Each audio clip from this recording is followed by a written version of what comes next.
Welcome to our channel. If you want to delete your iCloud backup permanently to free up storage space or remove old device backups, follow these step-by-step instructions. Step 1. On your iPhone or iPad, open the Settings app and tap on your name at the top to access Apple ID settings. Step 2. Tap on iCloud to view your iCloud storage and backup settings. Step 3. Tap on Manage Storage or iCloud Storage to see a list of all backups stored in your iCloud account. Step 4. Tap on Backups to view all device backups associated with your Apple ID.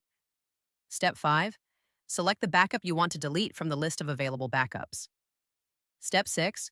Scroll down and tap Delete Backup to remove the selected backup permanently. Step 7. Confirm the deletion by tapping Turn Off and Delete when prompted to ensure the backup is permanently erased from iCloud. Step 8.